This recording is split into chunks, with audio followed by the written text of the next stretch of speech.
Fecho os meus olhinhos, faço uma oração.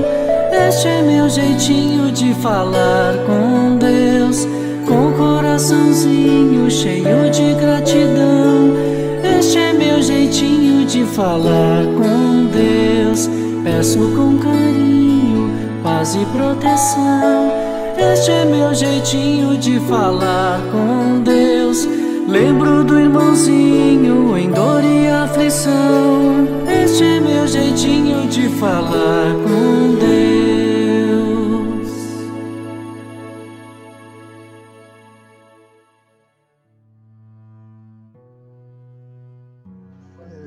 Vamos agradecer mais um dia, mais uma oportunidade de estudo, que possamos ser cada vez melhores, que tenha melhores momentos na vida, que possamos aprender cada vez mais. Que assim seja, graças a Deus, graças a Jesus.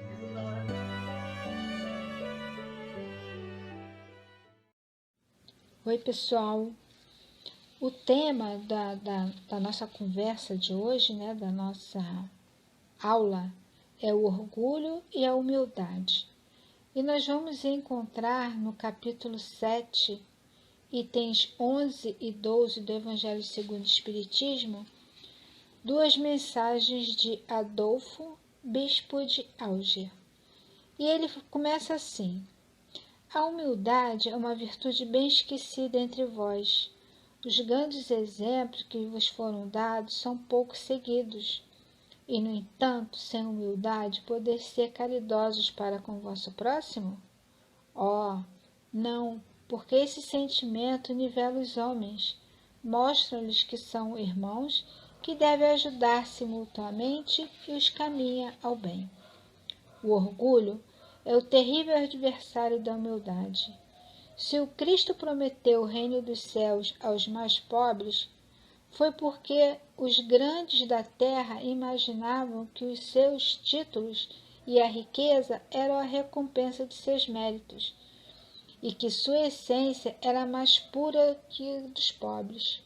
Acreditavam que essas coisas lhe eram devidas, e por isso, quando Deus as retira, acusam-o de injustiça. Irrisão e cegueira! Deus acaso estabeleceu entre vós alguma distinção pelos corpos? O invólucro do pobre não é mesmo do rico? O Criador fez duas espécies de homens?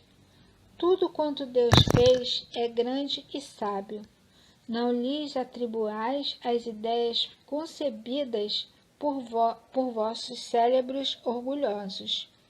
Despertai, meus irmãos, meus amigos, que a voz dos Espíritos vos toque um coração. Sede generosos e caridosos sem ostentação, quer dizer, fazer o bem com humildade. Que cada um vá demolindo aos poucos os altares elevados do orgulho. Numa palavra, sede verdadeiros cristãos e atingirei o reino da verdade. Não duvideis mais da bondade de Deus, agora que Ele vos envia tantas provas. A caridade e a humildade, essas duas irmãs que se dão as mãos, são os títulos mais eficazes para obter-se a graça diante do Eterno. Essa foi a mensagem desse bispo em 1862. E muitos de nós temos atitudes prepotentes e arrogantes, dizendo que não somos mais, que não vamos mais humilhar e não vamos nem nos rebaixar diante de ninguém, porque só os que sabem se impor vencem o mundo. Pobre de nós, que envoltos no véu do orgulho, ignoramos que a humildade a que Jesus se referia é para o qual nos chama a prática, nada tem a ver com a submissão. O Mestre nos ensina simplesmente que todo aquele que se eleva será rebaixado. Reporta-se ao sentimento do orgulho, porque toda elevação pessoal que tem por base o orgulho é ilusória. Assim, todo aquele que utiliza o mal como alavanca de elevação será rebaixado, pois só o bem que cultivamos em nós é indestrutível e nos oferece base sólida para todas as realizações. Humildade é um sentimento contrário ao orgulho. É o sentimento que tem a possibilidade de fazer o homem entender sua real posição no mundo. Posição essa do eterno aprendiz frente à sabedoria de Deus, nosso Pai Criador. É o sentimento capaz de levar o homem a compreender que, mesmo conhecendo muito, não deve humilhar quem pouco sabe, a perceber que, mesmo conhecedor de muitas coisas, outros existem que nada sabem. A criatura humilde tem a capacidade de ensinar sem demonstrar sabedoria e de auxiliar sem que o outro se sinta humilhado. E aí a gente vai lá na Bem-aventuranças, né? Onde fala: bem-aventurados os pobres de espíritos, porque deles é o reino do céu. Quer dizer que os humildes já desfrutam da bem-aventurança, porque Jesus não diz que dele será o reino dos céus, mas sim porque dele já é o reino dos céus. A partir do momento em que modificarmos a nossa postura de orgulho diante da vida, já poderemos nos sentir imediatamente muito mais felizes, porque bem-aventurados. Por esta razão, Jesus ensinava incansavelmente o princípio da humildade como condição essencial à felicidade prometida. E agora nós vamos continuar falando mais sobre esse assunto. Carneiro revoltado.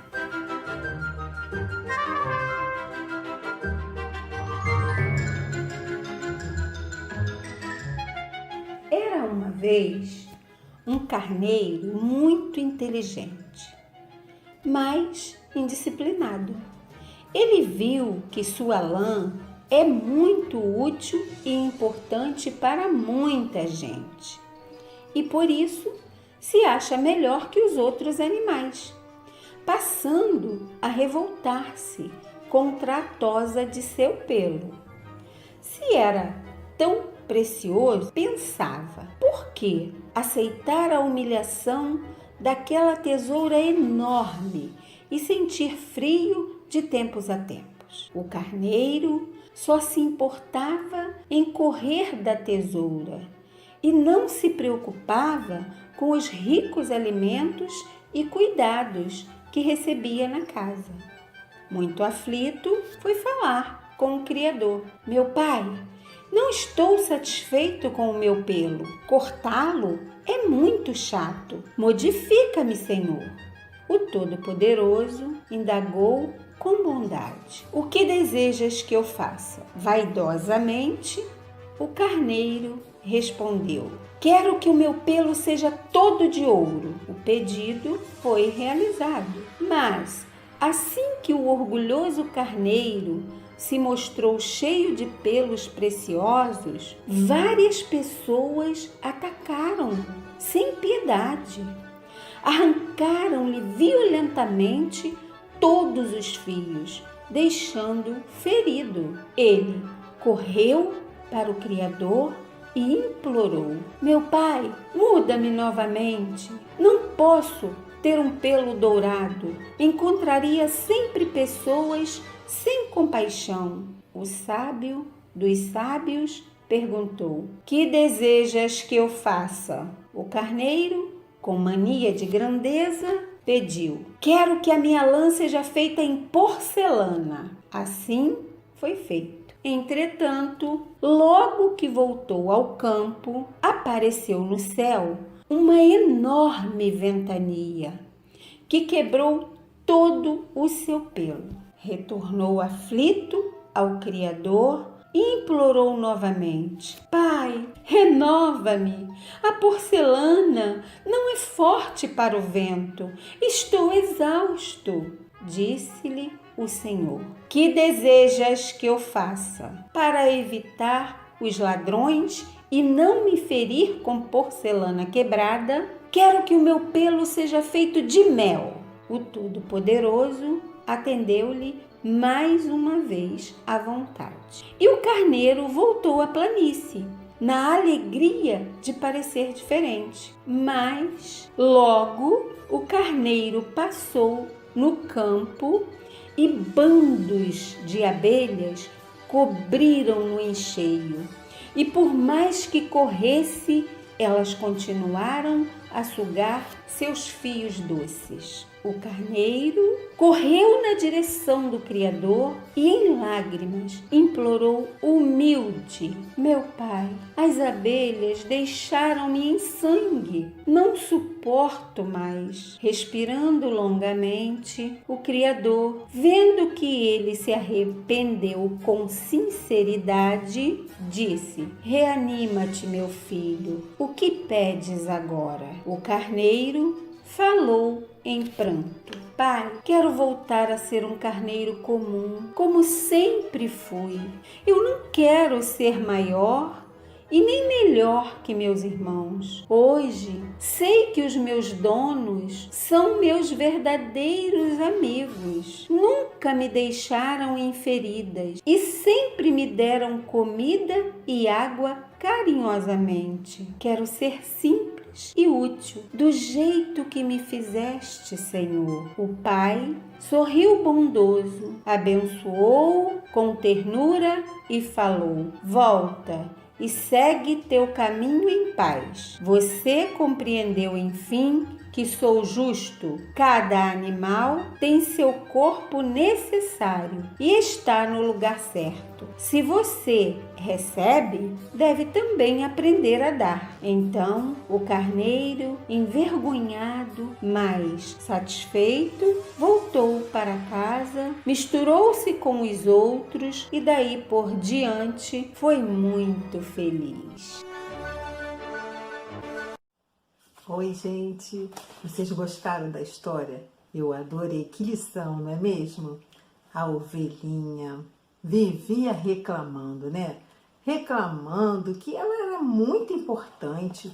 Com o pelo dela, fazia casaco, fazia gorros. Nossa, ela se achava melhor que as outras ovelhas. Vivia reclamando, não dava valor a comida que ela recebia da fazenda, dos bons tratos que ela tinha. Ah, não, ela não queria que cortasse mais os pelinhos dela, não. Ah, não, o dela não. Ela era muito orgulhosa. Então, ela vivia pedindo a Deus: ah, Deus, nossa, eu sou muito importante, então eu quero ter uma pele de ouro, né? Nossa! E o que aconteceu? As pessoas, quando viram aquele ouro todo, quiseram roubar. E aí o que aconteceu? Que ela se machucou toda. Olha! Quantas vezes acontece isso com a gente também, né? A gente quer muito uma coisa, aí fica pedindo para Deus: ah, eu quero tanto. E de repente a gente vai para um caminho mais fácil que a gente acha, né? E aí a gente se machuca tudo, né? Igual a ovelhinha. Então, a ovelhinha, ela não era humilde. Ela se achava melhor. Porque quando a gente se acha humilde, quando a gente é humilde, a gente considera o outro como irmão, né? O outro não é melhor do que a gente. Somos um irmão. Isso que a humildade faz. Então, a gente sendo orgulhoso, a gente se sente melhor que o outro. E aí, a ovelhinha cada vez mais ia pedindo, né? Aí do ouro, depois ela viu que todo mundo machucou ela tirando o ouro. Ela pediu então de porcelana, aí também machucou ela. Depois da porcelana, ela pediu de mel. E ela viu depois que nada disso adiantava, né? Ela viu que a vida que ela levava era boa. E aí ela começou a valorizar e pediu para Deus voltar a ser que nem as outras ovelhinhas. E aí a gente fica pensando, né? Quantas vezes a gente só dá valor a alguma coisa quando a gente perde, não é mesmo? Nossa, então essa história serve muito, muito pra gente, né? Porque quando a gente é humilde, a gente vê que a gente não sabe tudo e que errar faz parte da vida. Já dizia muito, muito tempo um filósofo chamado Sócrates, que nasceu 470 anos antes de Cristo. E sabe o que ele falava, gente? Eu trouxe até a foto dele para vocês verem, ó. Esse aqui é o Sócrates. Ele dizia que só sei que nada sei, porque ele viu que ele não sabia tudo. E quando a gente tem a consciência de que a gente não sabe tudo, a gente fica mais humilde, né? Porque ninguém sabe tudo. Nós estamos num mundo de provas e expiações. Somos espíritos imperfeitos ainda, não é mesmo? Então, quando a gente sabe que ainda tem muito que aprender, a gente já está no caminho da humildade. Aprenderam muita coisa com essa história, né? Porque eu aprendi também. A ovelhinha depois viu que a vida dela era muito boa. Agora nós vamos à nossa atividade. Vamos fazer uma ovelhinha com a tia Daisy. Aí sabe o que acontecia? Toda vez que a gente vê a ovelhinha, a gente vai lembrar, não tem que ser orgulhoso não sou melhor que ninguém não é mesmo? Vamos lá então, gente? Tchau! Olá, galerinha do bem, meus espíritas mirins, tudo bem com vocês? Eu espero que sim. Bom, o estudo de hoje tem o tema o orgulho e a humildade. Duas palavras muito fortes, né? Uma a gente deve afastar de nós, que é o orgulho. A humildade devemos trabalhar cada vez mais para nos aproximarmos mais do nosso Pai, do nosso Criador. No vídeo que vocês assistiram, o Carneirinho Revoltado, vocês viram a situação, né? O carneiro, sabendo da utilidade dele, que o pelo dele fabricava roupas, calçados, ele não queria mais, se sentindo muita coisa, né? Todo orgulhoso. Então ele foi falar com o Criador, e o que o Criador fez? Perguntou a ele: que queres que eu faça? E aí ele pediu que o seu pelo fosse de ouro. E assim o pai atendeu a ele. Quando ele saiu, todo mundo atacou ele, tirou os fios de ouro, acabaram machucando ele. Ele voltou correndo para o Criador para falar com ele, choroso.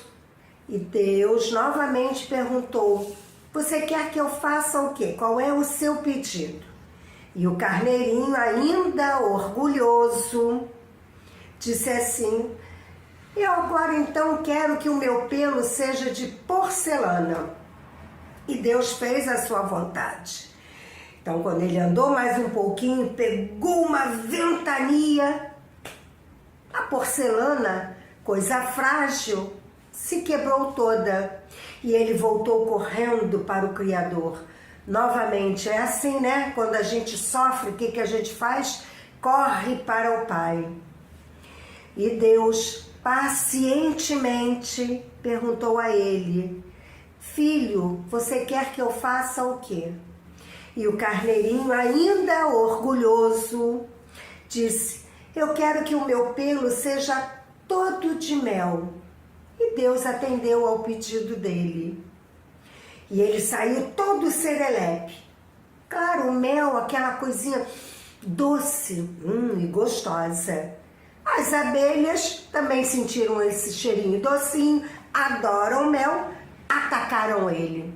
Machucaram ele todo e ele foi correndo para o Criador, mas dessa vez ele foi chorando. Pela dor, do corpo machucado também pelas abelhas e por ter entendido que Deus, nosso Pai, Ele nos atende.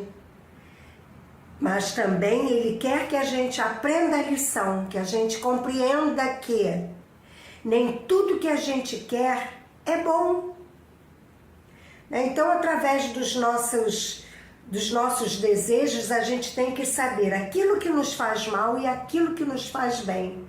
E aí ele exerceu a humildade de reconhecer que ele estava errado. E ampliou esse sentimento de humildade. Foi até aos seus criadores, aos seus donos, né? E dessa vez dando valor. Ele era bem tratado, ele tinha comida, ele tinha um cantinho dele limpo. Quando tosavam ele, não machucavam a ele. Então, dessa vez, ele se encontrou. E por falar em carneirinho, nós vamos fazer um carneirinho. Mas antes eu quero dizer a vocês que se quiserem estudar um pouquinho mais sobre o orgulho e a humildade, está no Evangelho segundo o Espiritismo, no capítulo 7, itens 11 e 12, ok? Vou mostrar para vocês, olha o carneirinho que nós vamos fazer. De papel, um pouquinho só de algodão e 2 pregadores. Lembrando, crianças, que vocês têm que pedir o algodão para a mamãe, tá bom? Porque ela vai te lembrar que se você for pegar o algodão, as suas mãos devem estar super limpas, ok? Então vamos lá. Você vai pegar uma folha, um quarto, né? Um pedaço de folha, uma tampa. Eu vou usar uma caneta piloto para vocês poderem identificar melhor. Vou passar em volta. O corpo você vai fazer como se fizesse assim um ovo, ó. Perceberam, né? O olhinho, o nariz, a boquinha.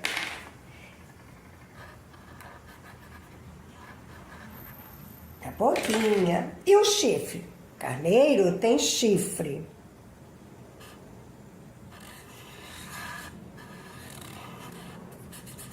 Pinta. Então vamos lá. Agora você vai recortar com uma tesoura. Olha a minha tesoura, sem ponta. Até eu uso sem ponta, que é para não me machucar. Principalmente que eu tenho uns cachorros doidos aqui que volta e meia esbarram em mim. E aí eu tenho que tomar o máximo de cuidado. Bom, já cortei o meu carneiro. Esse chifre aqui dele tá um pouquinho pronto. Aí, o que que eu faço? Pingo, olha aqui, ó. Cola aqui, aqui e aqui. E olha só o tiquinho de algodão.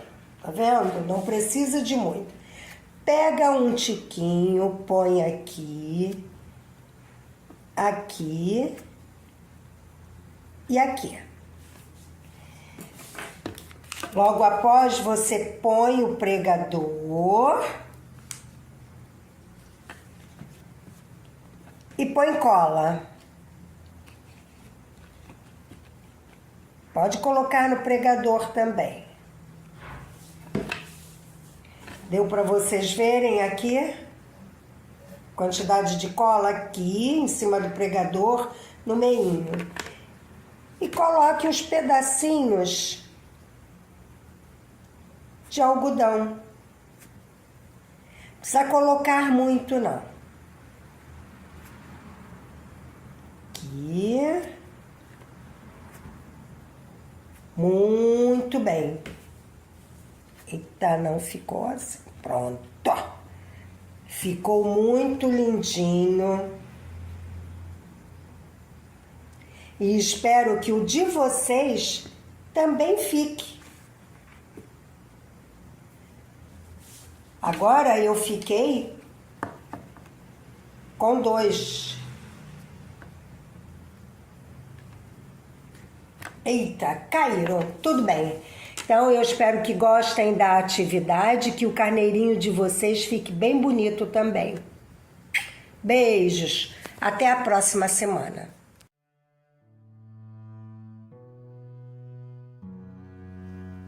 Agora, vamos todos elevar os nossos pensamentos ao alto, pensar numa paisagem bem bonita e agradecer a Deus por mais um estudo, mais reflexões, ensinamentos que nós possamos aplicar nesse dia, nessa semana, interiorizar esses sentimentos de luz e paz nos nossos corações, enxergar o nosso irmão da mesma forma como queremos ser enxergados e como queremos ser tratados, sem o orgulho, sem o egoísmo, olhando eles como nós, criaturas e espíritos em evolução, com um pequeno passo nessa trajetória de espírito imortal, que nós possamos levar para essa semana esse sentimento de paz que nos invade. Obrigada, Senhor, obrigada, Jesus, obrigada pela casa de Miguel. Com a sua permissão, a gente encerra o estudo de hoje. Graças a Deus.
Quantos exemplos, quantas lições ao longo do tempo. Quantos de nós perderam o medo de se entregar ao simples ato de amar? Tantos carinhos e tantos acenos estão ao alcance das mãos. Um jeito de olhar, um abraço de irmão. E quando um sorriso transforma o dia daquele que vive tão só. Gestos pequenos, você percebeu, são grandes mensagens de Deus. Gestos pequenos, você já notou, são grandes sementes de amor. Quantos exemplos, quantas lições ao longo do tempo. Quantos de nós perderam o medo de se entregar ao simples ato de amar? Viram no outro um espelho de si, mesmo com pouco e nada a esperar. Encontraram no amor uma chance real de viver a felicidade.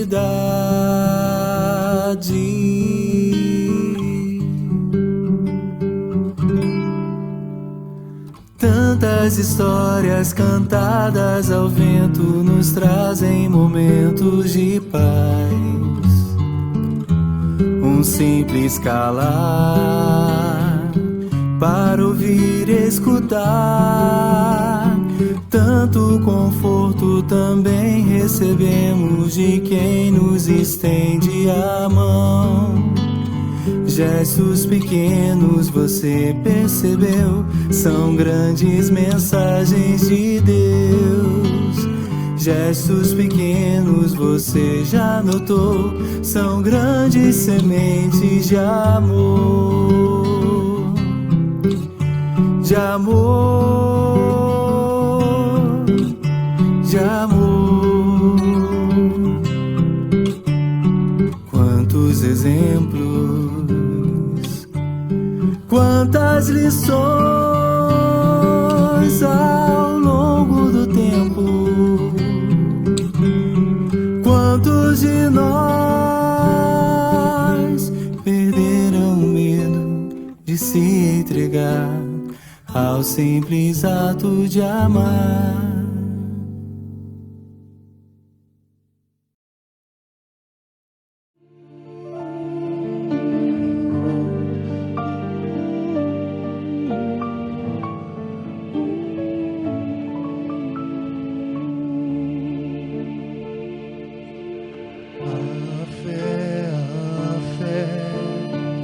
Sem o crivo da razão, é fé cega, é negação da perfeita razão de Deus. E Deus que é amor com potencial nos criou então, para que diante da dor não duvidássemos de nós mesmos, pois tudo passa quando confiamos em Deus. Tudo passa, tudo passa quando confiamos em Deus. Tudo passa quando confiamos em Deus. Tudo passa, tudo passa.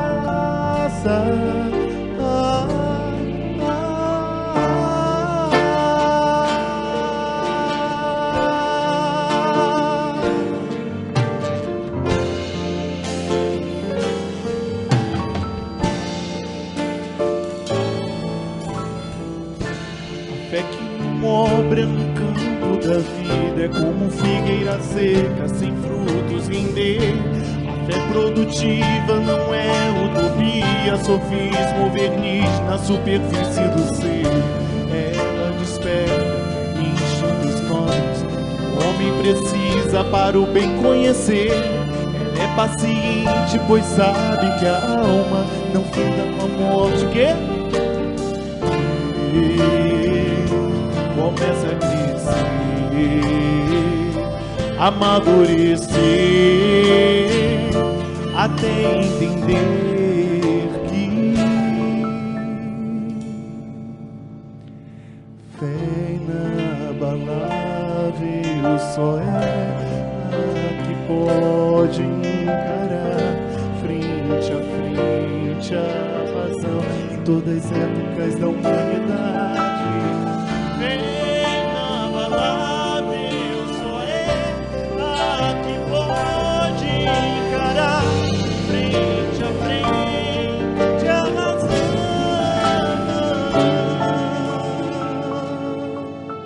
Cante comigo, né? A fé,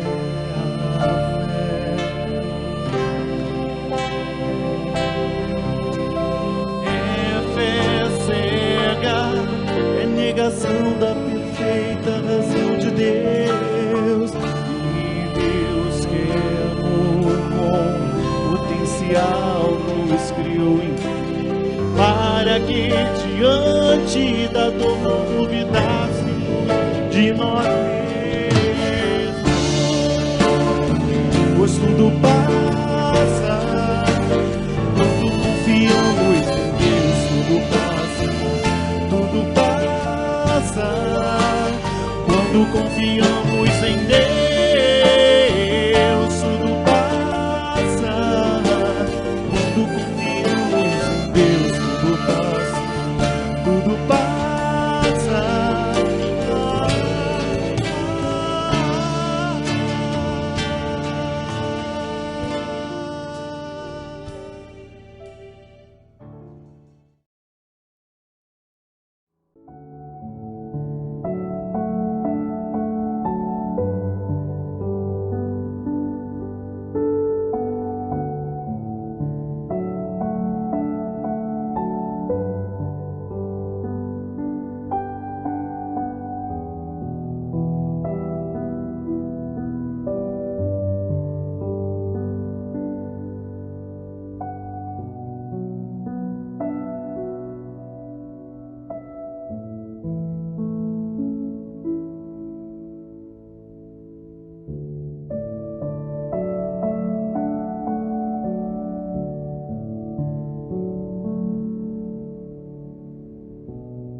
Olá, gente amiga do Centro Espírita Miguel.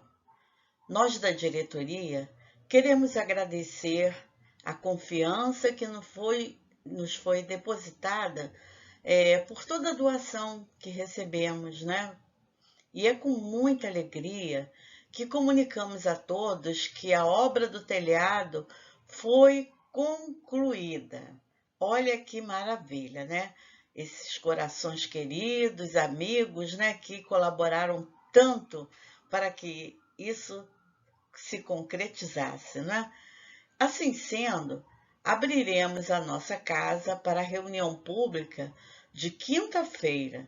Será no dia 26 de maio, às 14h30, e todos estão convidados. Esse retorno das atividades do SEM, ele deve ser gradativo, priorizando vidas e a saúde de todos os trabalhadores e frequentadores, seguindo rigorosamente um protocolo orientado pelo CERJ, que é o Conselho Estadual Espírita, do Rio de Janeiro, de distanciamento limitado a 60 pessoas, com uso de máscara e comprovante de vacinação. Importante ainda lembrar, se por acaso algum trabalhador ou frequentador, apresente sinais e sintomas de Covid, deve imediatamente respeitar o isolamento domiciliar e ainda procurar orientação médica. Importante que tenham essa prática, respeitando todos aqueles que convivem conosco, seja no grupo familiar, seja no grupo social, enfim, onde estivermos, E foi graças a todos esses corações generosos que conseguimos alcançar essa meta. Que Jesus abençoe e ilumine esses corações. Que assim seja, graças a Deus.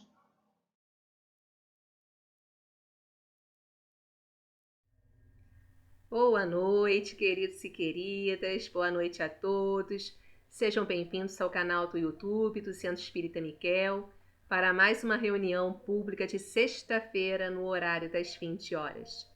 Que sejamos envolvidos pelas vibrações de amor e de paz de Miguel, Catuíte, Irmãs Margaritas e toda a espiritualidade amiga da nossa casa. É com muita alegria que recebemos o aviso da Ana Maria, presidente da nossa casa. Estamos retornando ao presencial aos pouquinhos. Por enquanto, a reunião que retorna ao presencial é a de quinta-feira, no horário das 14h30. As demais continuam virtualmente aqui pelo canal do YouTube.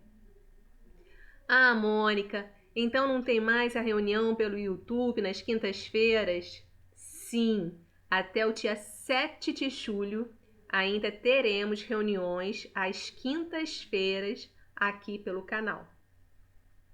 E quando está previsto o retorno das outras reuniões?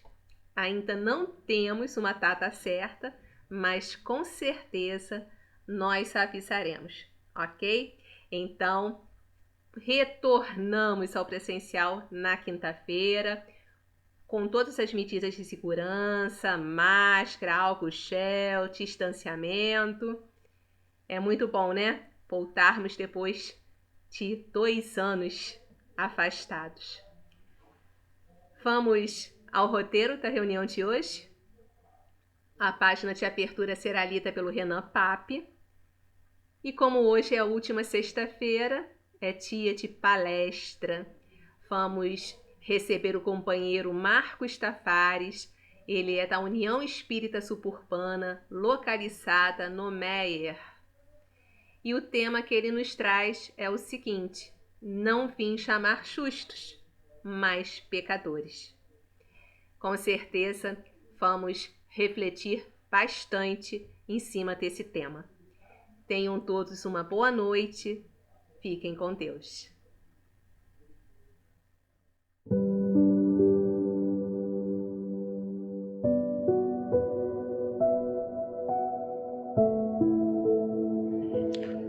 Do Livro da Esperança, de Francisco Cândido Xavier, pelo Espírito Emmanuel.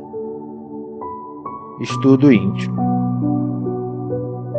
Ide, porém, e aprendei o que significa: misericórdia quero e não sacrifício, porque eu não vim a chamar os justos, mas os pecadores ao arrependimento.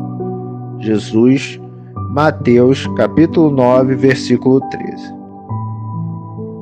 Na construção espiritual a que fomos trazidos pela bondade do Cristo, surgem momentos ásperos, nos quais temos a impressão de trazer fogo e fel nos escaninhos da alma.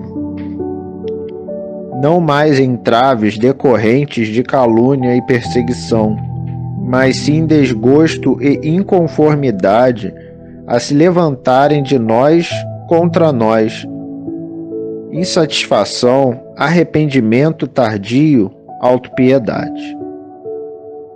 Em muitas ocasiões, desertamos do bem quando se fazia imprescindível demonstrá-lo. Falhamos ou distraímos-nos no momento preciso de vigiar ou vencer, e sentimos-nos deprimidos e arrasados. Mesmo assim, urge não perder tempo com lamentações improfícuas. Claro que não nos compete descambar na irresponsabilidade. Mera obrigação analisar os nossos atos, examinar a consciência, meditar e discernir. Entretanto, é forçoso cultivar desassombro e serenidade, constantes para retificar-nos sempre, adestrando infatigável paciência, até mesmo para conosco, nas provações que nos corrijam ou humilhem, agradecendo-as por lições. Muitas vezes perguntamo-nos por que teremos sido convocados à obra do Evangelho se, por enquanto, somos portadores de numerosas fraquezas e moléstias morais. Contudo, vale considerar que assim sucede justamente por isso, porquanto Jesus declarou francamente não ter vindo à Terra para reabilitar os sãos.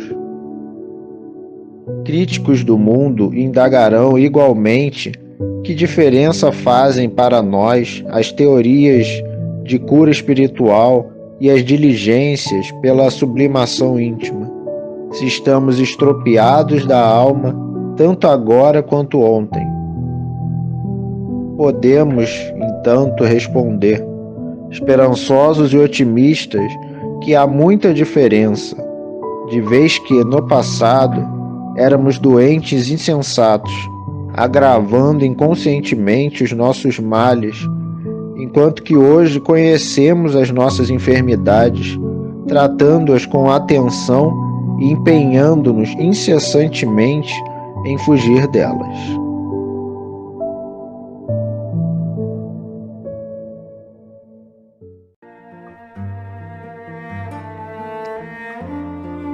Graças a Deus, Senhor, mais uma noite de reflexão, mais uma noite de troca, mais uma oportunidade de trazer Jesus para junto de nós, colocá-lo em destaque nas nossas vidas, no nosso dia a dia, e fazer dele e de suas ações e de seus ensinamentos protagonistas na nossa história. Que hoje, Pai, possa ser sempre uma oportunidade de crescimento e que encontremos o consolo, a força, o carinho, o acalento que precisávamos. Que as vibrações emanadas a partir dessas reflexões possam nos dar aquilo que precisávamos nessa noite, enquanto remédio, e que a partir de então possamos nos sentir revigorados para buscar cada vez mais por Ti em nossas vidas, através de um livro, através de uma música, através de uma palestra, de um ensinamento, que possamos sempre estar buscando essas informações que tanto nos auxiliam nos nossos desafios da vida. Que a noite de hoje possa ser abençoada, cercada de muito carinho e de muito amor. Obrigada pela oportunidade de hoje. Assim seja, graças a Deus.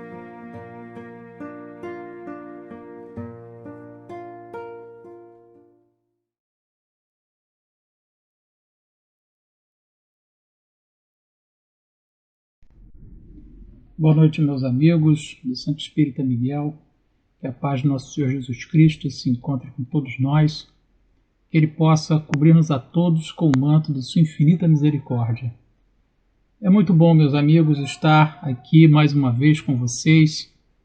Infelizmente não podemos estar juntos, da maneira presencial, mas mesmo online as nossas vibrações elas se encontram. Bom, nos deram como tema de hoje para nós conversarmos sobre o Evangelho de Marcos, no capítulo 2, item 17. É uma fala de Jesus em que ele diz o seguinte: E Jesus, tendo ouvido isto, disse-lhes: Os sãos não necessitam de médico, mas sim os que estão doentes. Eu não vim chamar os justos, mas sim os pecadores ao arrependimento. Esta passagem nós a encontramos também no Evangelho de Mateus, no capítulo 9, versículos 12 e 13, e em Lucas, no capítulo 5, versículos 31 e 32. Tem uma diferençazinha ou outra, mas o contexto, a intenção é a mesma, que aonde nós vemos Jesus fazendo uma chamada àqueles que estão doentes. Mas vamos lá. Essa passagem, o contexto dela é o seguinte: Jesus, é o momento em que Jesus convida Levi, que depois se chama Mateus, a segui-lo. É aquele momento do Levi, levanta-te e segue-me. E Levi, ele convida Jesus para um banquete. Levi faz um banquete para Jesus.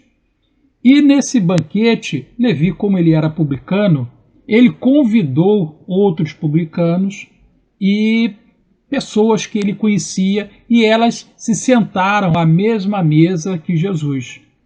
Os escribas e os fariseus, vendo aquilo, eles falaram para os discípulos: vem cá, mas o teu mestre aí, ele está na mesma mesa aí com esse povo de uma vida, com publicanos, com fariseus. Foi nesse momento que Jesus ouviu o que eles falavam e disse, E Jesus, tendo ouvido isso, disse-lhes: os sãos não necessitam de médico, mas sim os que estão doentes. Eu não vim chamar os justos, mas sim os pecadores ao arrependimento.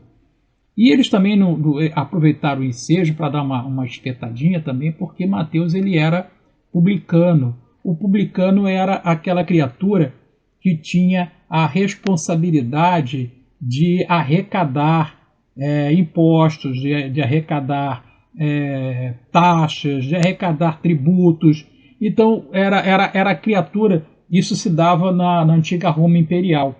Então, como Levi ele era o representante de Roma, nessa parte de arrecadação de impostos, e ninguém gosta de pagar imposto, não era só naquela época não, hoje também ninguém gosta, ele era odiado pelos hebreus, e eles aproveitaram esse momento para poder dar uma espetadinha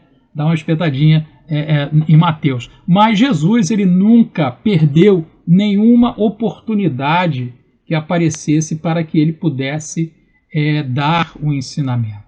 E esse ensinamento dele é preciosíssimo, porque até mesmo, não só nesse contexto da parábola, mas nós, enquanto espíritas, isso também é um chamado, é uma orientação a nós quanto ao que devemos fazer em relação àqueles nossos irmãos de jornada que ainda têm maiores problemas, cometem mais equívocos que nós. Então, nós não devemos, de maneira nenhuma, recusar ou repelir aqueles nossos irmãos que nos pareçam indignos.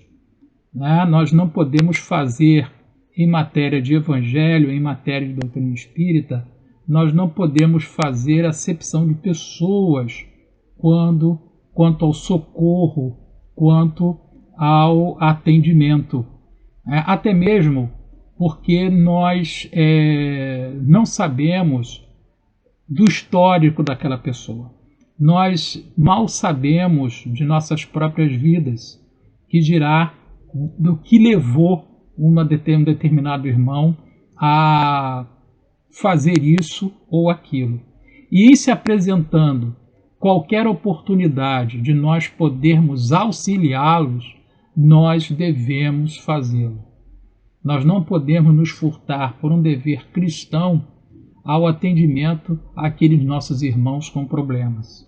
Não podemos também esquecer que nós também temos problemas.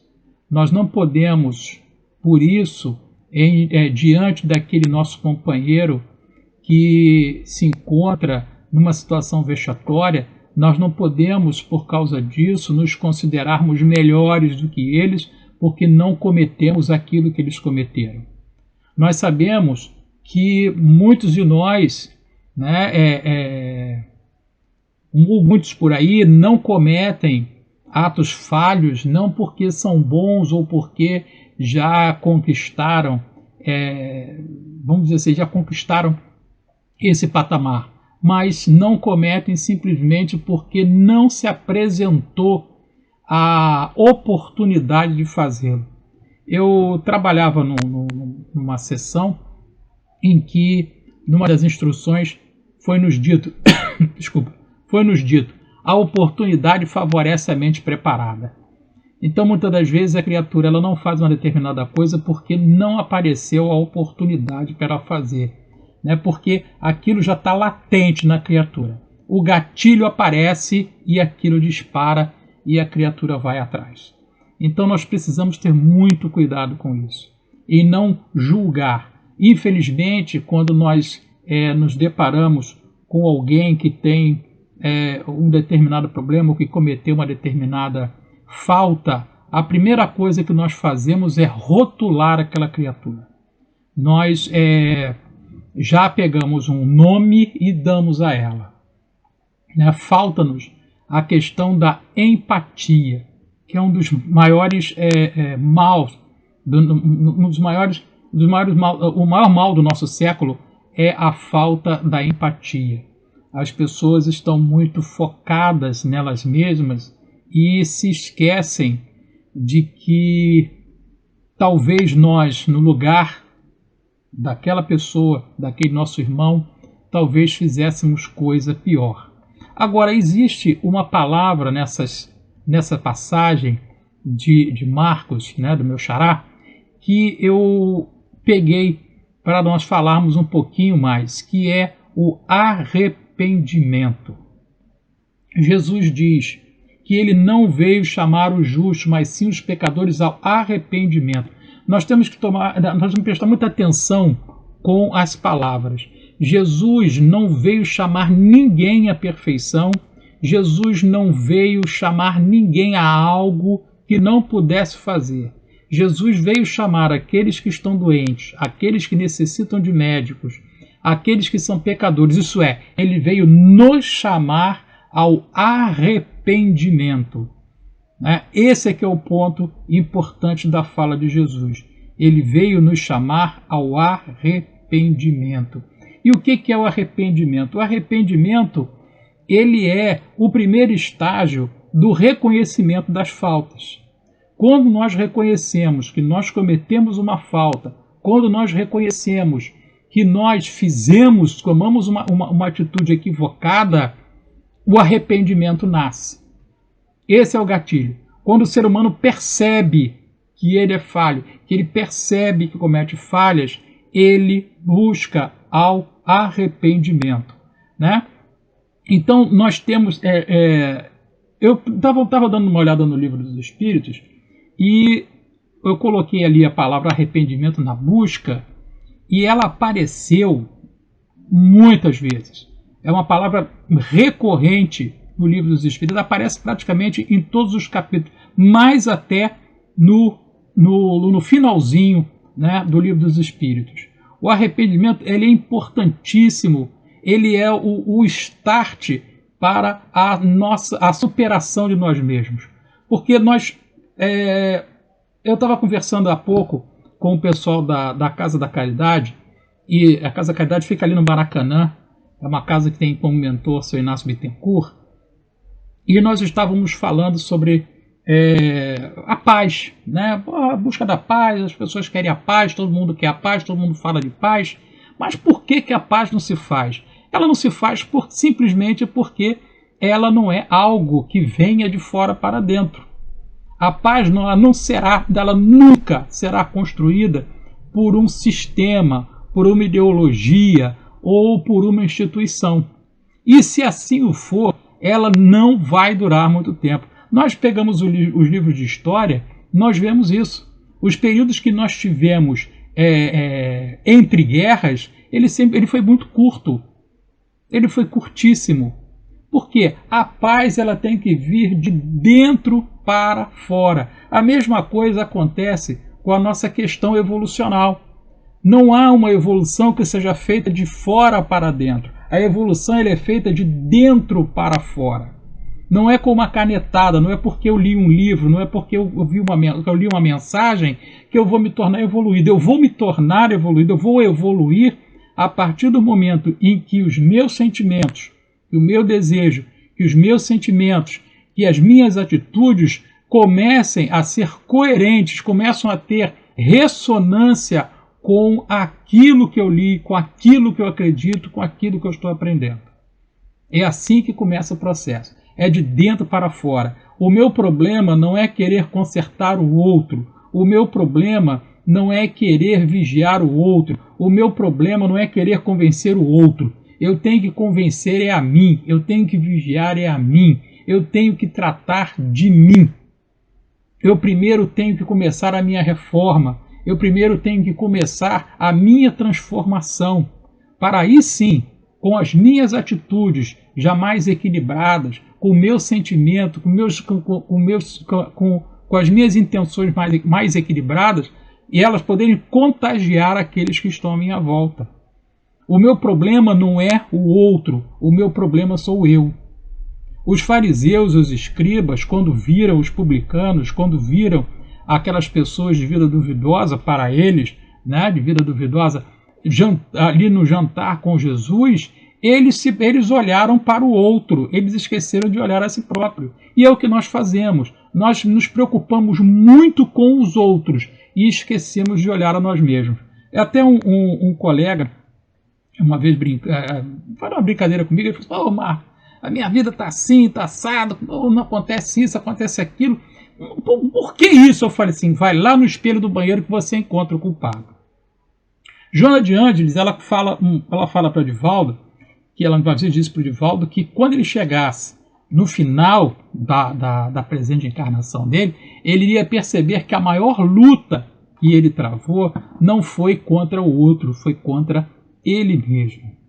E essa luta começa, como eu disse, ela começa com o arrependimento. Jesus nos chama ao arrependimento. Jesus nos chama ao reconhecimento de nossas faltas, de termos a consciência de que somos falhos, de que precisamos de ajuda, que estamos doentes. O espírita muitas das vezes acha que não precisa de ajuda. Precisa sim. Nós não temos que ter vergonha de procurar um atendimento fraterno quando necessário. Nós achamos que esse tipo de expediente é só para aquela pessoa que está lá fora, translocada, obsidiada, que está pegando papel na ventania. Não, é para nós espíritas também. A terapia do Evangelho, ela é muito mais para nós do que para o outro. Tudo isso que nós estamos conversando aqui vale mais para mim do que para vocês. Eu, como sou aquele que produz o pensamento e que está falando, é aquele que primeiro ouve, o primeiro que sente a ideia. Então isso significa que é mais para mim do que para vocês. É um trabalho em conjunto, né? Eu aqui tentando transmitir para vocês uma ideia, me ajudando e procurando ajudar vocês também nesse caminho, a nós começarmos através do arrependimento, né, a nossa jornada evolutiva. Mas vale dizer que esse arrependimento tem que ser um arrependimento sincero. Não é aquilo que nós muitas das vezes chamamos de arrependimento de boca, né? É igual a questão do perdão, né? Eu perdoo, mas eu não quero nunca mais ver você, eu não quero nunca mais falar com você. Aliás, esse negócio do perdão é uma coisa interessante. Nós também conversávamos ali com o pessoal da Casa da Caridade, e eu falei assim para eles: vocês sabiam que o perdão tem 3 vias? O pessoal se espantou. Eu falei: ela tem 3 vias. André Luiz, ele nos fala isso no livro Evolução em 2 Mundos, quando ele escreve o texto Semente de Destino, aonde ele nos informa que o perdão tem 3 fases. A primeira é quando nós perdoamos. A segunda é quando aquele que nós temos uma contenda nos perdoa. E a terceira? A terceira é quando nós nos perdoamos. Eu preciso, para fechar todo esse ciclo, me perdoar. Mas por que me perdoar? Porque quando nós tomamos uma atitude, quando nós tomamos uma resolução negativa, essa resolução, ela, podemos assim usar a figura de uma bomba. É como a explosão de uma bomba. O que acontece na explosão de uma bomba? Ela gera uma onda de choque, né? Essa onda de choque, ela vai se expandindo. Aqueles mais prejudicados, aqueles que tomam maior impacto, são aqueles que estão mais próximos do ponto aonde se deu a explosão. E, logicamente, aqueles que estão mais afastados desse ponto sofrerão os impactos da onda de choque, mas, conforme mais distante, menos efeitos danosos. Então, quando nós tomamos uma atitude, quando nós tomamos uma direção negativa, nós causamos, com essas decisões, com essas atitudes, uma onda de choque que vai bater naquelas pessoas que comungam conosco na vida de relação, principalmente aqueles que estão mais próximos de nós. Nós vamos causar a essas pessoas prejuízos.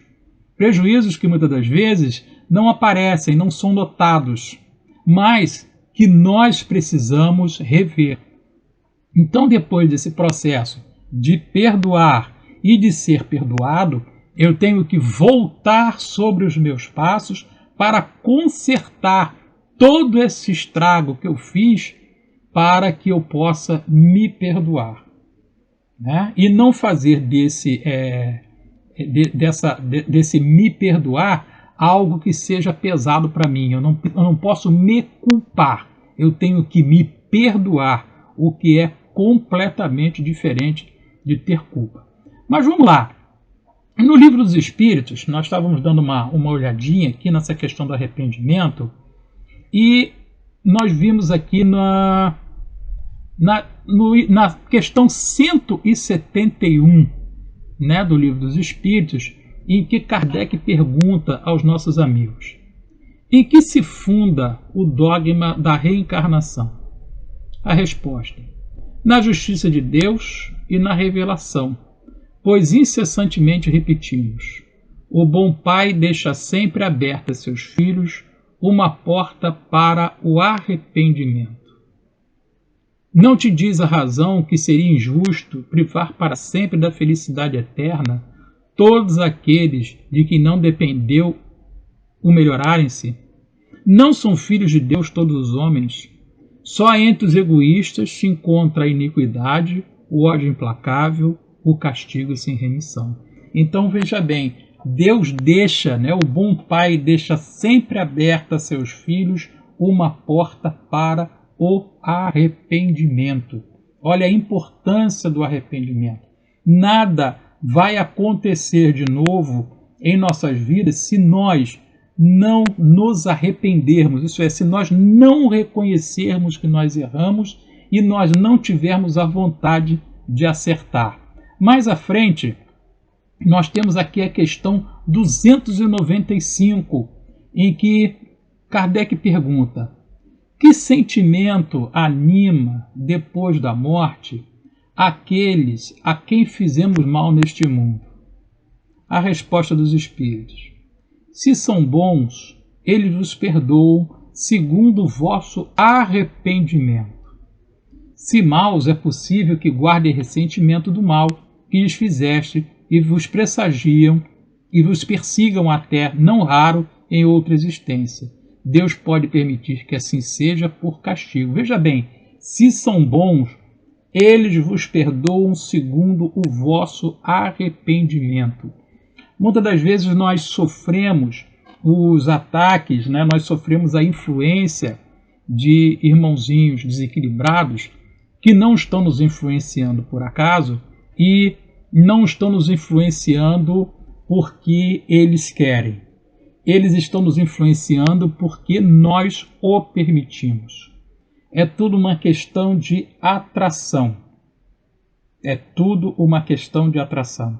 Os espíritos inferiores, eles não influenciam os espíritos superiores justamente porque estes não os atraem através do pensamento, através das vibrações e das condutas.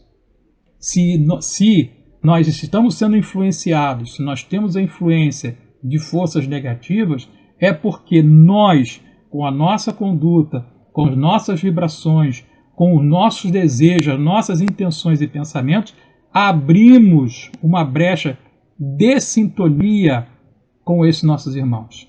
É tudo uma questão de sintonia. Nada funciona, né? Nada se junta, nada se repele sem a questão da vibração, sem a questão da sintonia. É como funciona as expiações coletivas, né? Que nós ouvimos muito falar no meio espírita. Expiação coletiva, expiação, como é que funciona isso?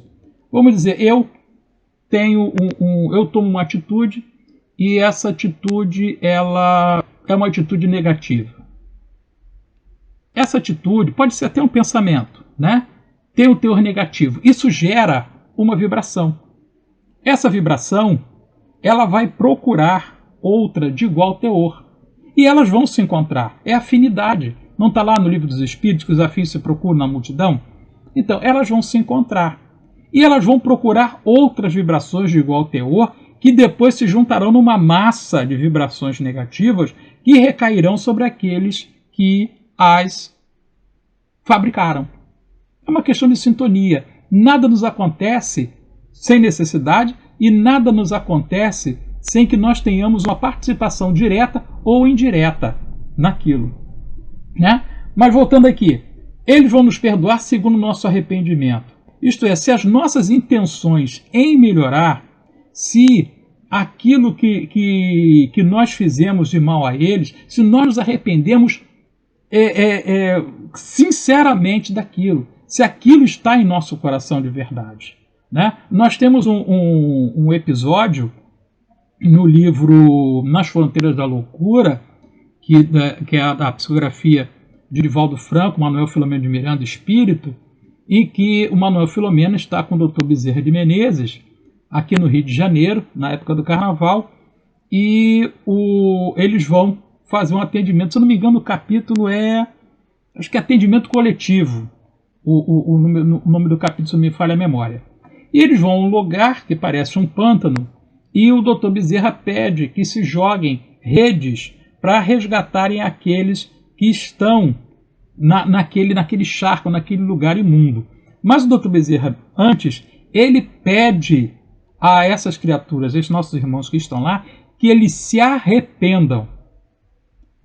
Jogadas as redes, eles tentam pegar as redes e gritam, pedem socorro, pedem ajuda, aquela gritaria, aquela coisa. Alguns seguram na rede, conseguem se fixar à rede e são resgatados. Outros tocam nessa rede e a rede se desfaz. E o Manuel Filomeno, depois de feito socorro, pergunta ao Dr. Bezerra de Menezes por que aqueles irmãos não conseguiram se segurar na rede. O Dr. Bezerra de Menezes, em linhas gerais, eu não vou dizer aqui as palavras que ele disse, eu não guardei, mas em linhas gerais ele disse o seguinte, que aqueles que seguraram na rede e a rede se desfez, apesar de estarem pedindo ajuda, eles estavam pedindo ajuda somente para sair dali. Eles queriam se livrar de uma situação incômoda. Eles não estavam arrependidos. Eles queriam sair daquela situação que prejudicava eles. É o que acontece muitas das vezes conosco. O nosso arrependimento, na maioria das vezes, é falho porque nós só queremos nos livrar daquela situação que naquele momento nos incomoda. Nós não queremos nos livrar das situações, nós queremos livrar daquela situação imediata que está nos incomodando. Então os irmãos não conseguiram ser resgatados por causa disso. Não era um arrependimento sincero. Era o famoso arrependimento de boca. Mais à frente, no Livro dos Espíritos, na questão 658, aí nós já estamos lá na parte terceira, né, na lei de adoração, na prece, a questão 658 diz o seguinte: agrada a Deus a prece?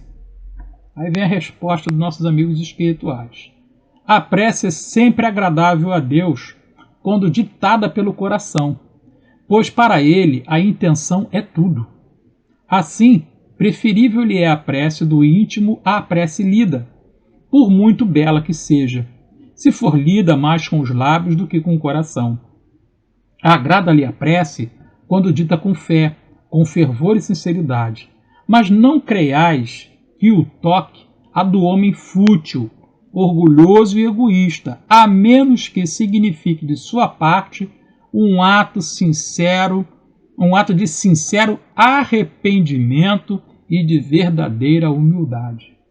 Olha só que coisa interessante, né? A prece agrada a Deus, a prece sim, desde que ela seja ditada pelo coração, que ela tenha o sentimento real envolvido nela e que ela tenha naquele que é falho um ato sincero de arrependimento. Olha novamente a sinceridade do arrependimento aparecendo.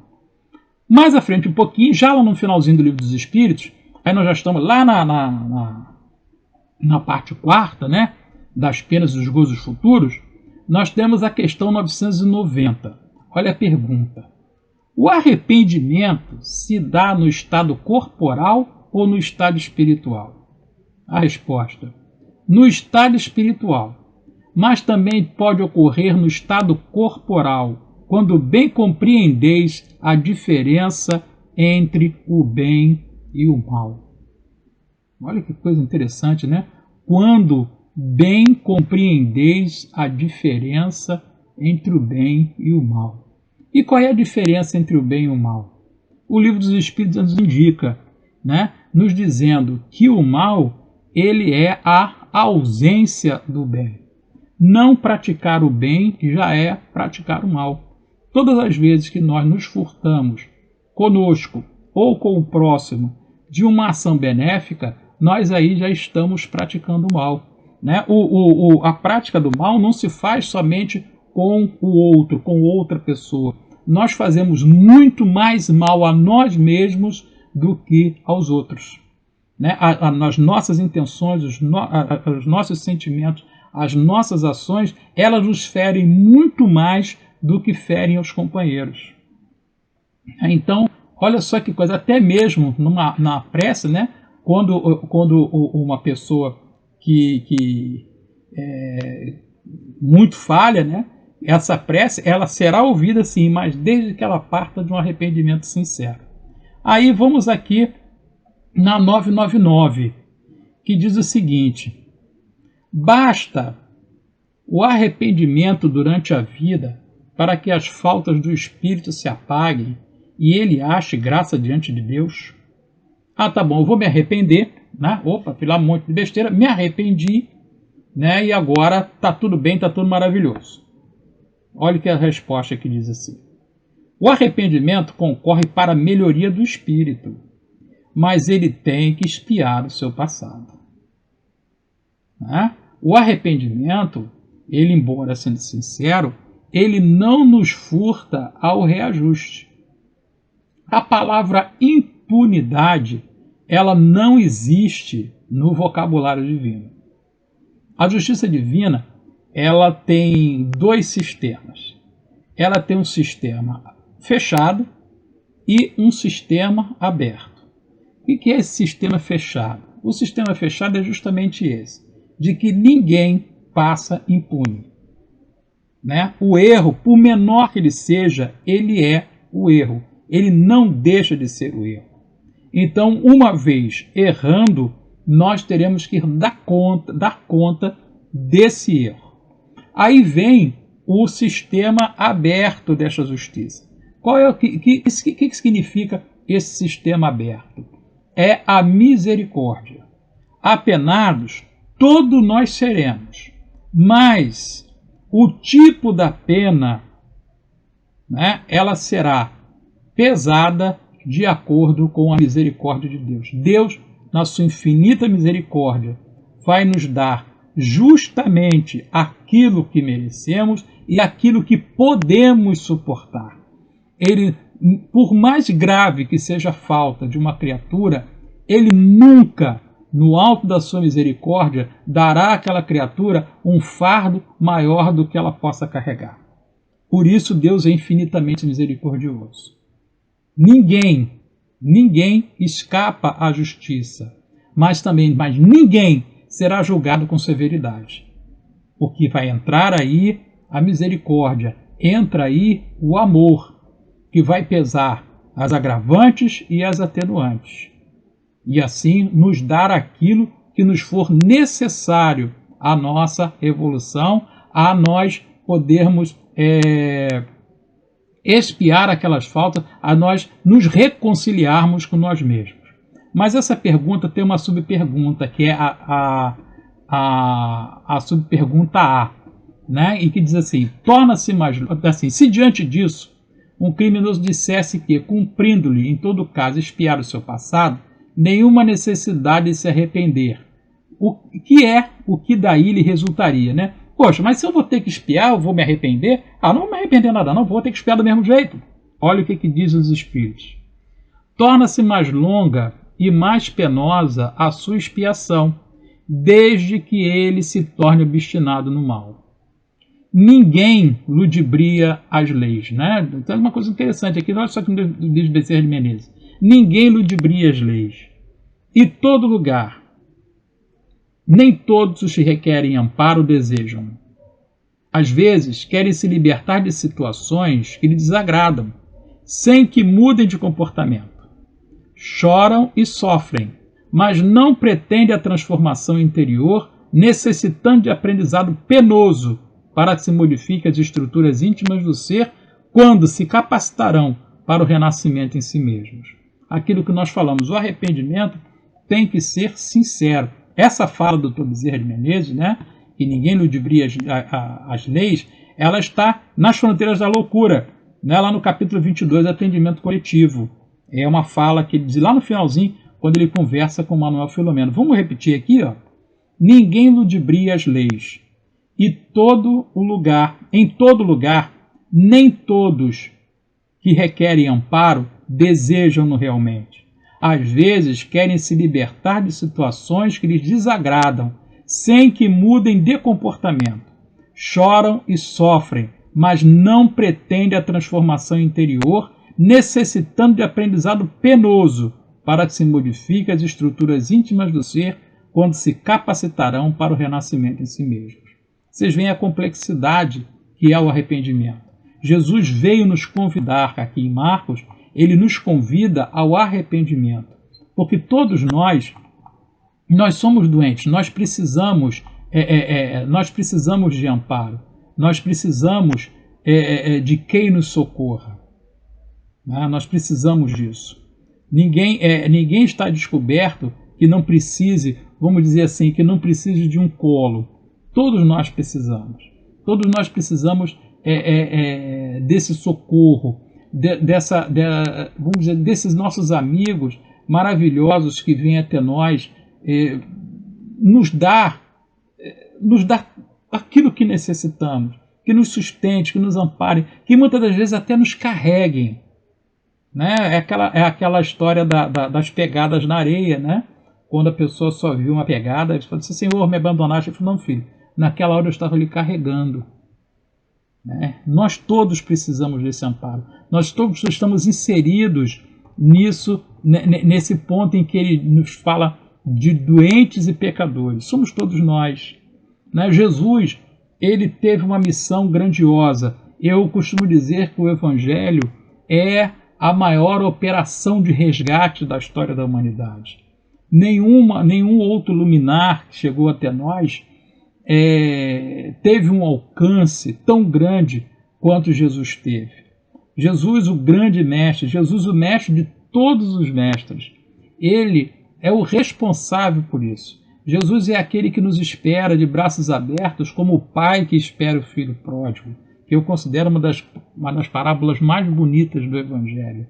Aquilo ali retrata exatamente a nossa trajetória espiritual e nos dá a consolação, nos dá o alívio, nos dá a certeza de que no final, que lá no fim o Pai nos espera de braços abertos, em que nos recebendo, Ele, apesar de tudo que nós fizemos, apesar de todos os excessos, apesar de todos os desmandos e desvarios, Ele oferecerá uma festa a nós, Ele oferecerá uma festa para a nossa chegada. É assim que Deus é assim que é Deus. Deus é o profundo amor, Deus é a profunda misericórdia, Deus é a profunda justiça. Nós não podemos pensar de outra forma. O espírita, ele não pode, por uma questão de coerência, por uma questão de crença, por uma questão de certeza e de fé, ele não pode compactuar com ideias, ele não pode ombrear com aqueles que pregam o desrespeito à vida, com aqueles que pregam a dissolução dos alicerces da vida, com aqueles que pregam a dissolução da religião, seja ela qual for. Nós precisamos mais do que nunca desse amparo, nós precisamos hoje mais do que nunca do socorro dos nossos amigos espirituais. Nós precisamos hoje mais do que nunca do arrependimento. As guerras que nós vemos hoje, elas são poucas comparadas com o passado, mas nós vivemos hoje uma guerra muito pior, que é a guerra das ideias, que é uma guerra que se trava no campo das ideias, uma guerra que quer ganhar de qualquer maneira, usando os artifícios que for, muitas das vezes da mentira, da ameaça, do engodo, ganhar corações e mentes, não ganhar, fazer perder corações e mentes. E somente o Evangelho, somente as mensagens de Jesus, que foi e que é o maior psicoterapeuta que nós temos, é que pode nos livrar, é que pode nos afastar de tudo isso, é o que pode nos defender. Porque o Evangelho, meus amigos, quando eu comecei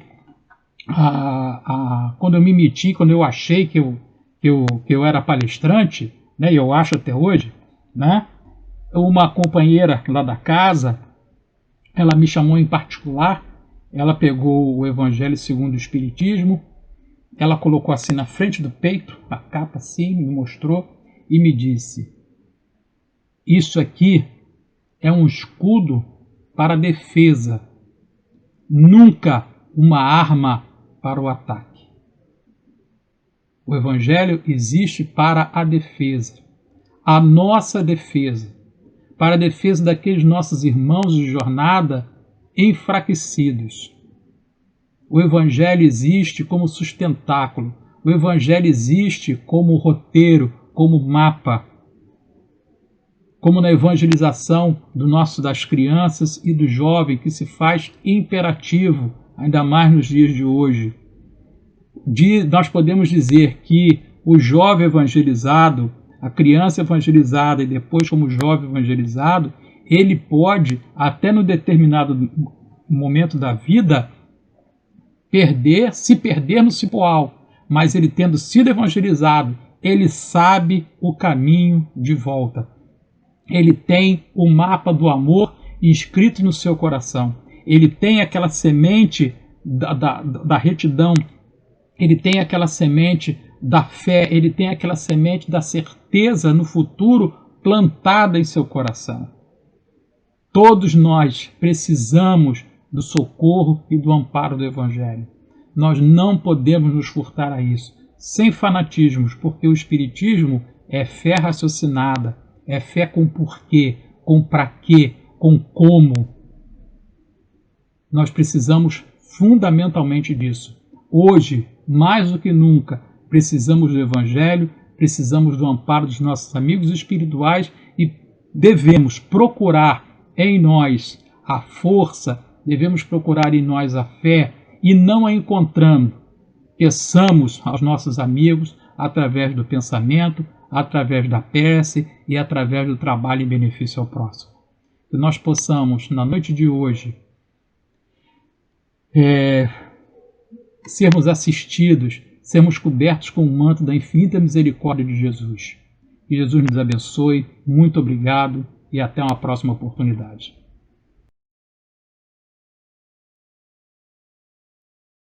Bem, meus irmãos, que possamos elevar nossas vibrações ao alto, aos nossos amigos espirituais, e que possamos orar. Senhor Jesus, bom e amado Mestre, sê conosco. Agradecemos, Senhor, os pequeninos momentos em que passamos reunidos em torno do Teu Evangelho. Socorra-nos, Senhor, em nossas fraquezas. Nos ampare, nos sustente. Sustente a todos aqueles nossos irmãos de jornada nos dois planos da vida. E lá fora, a multidão.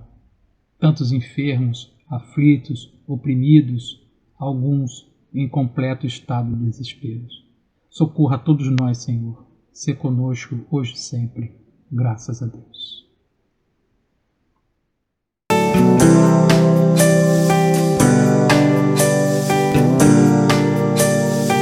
Senhor, a fonte da vida, a paz esquecida em tantos momentos.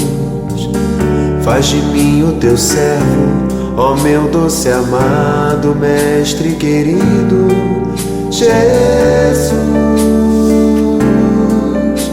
é a luz, é amor, um sol a brilhar, ameniza a dor.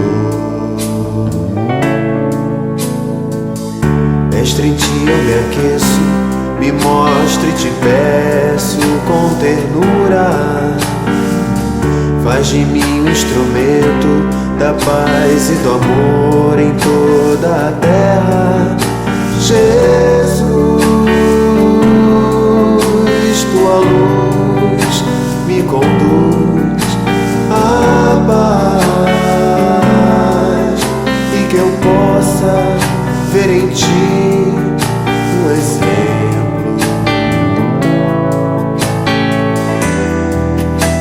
Ó Mestre do amor,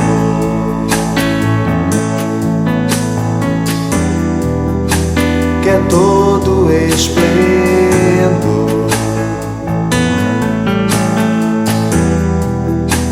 a maior riqueza que um homem pode ter é amar você,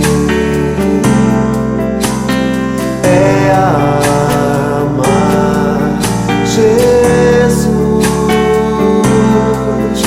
Jesus.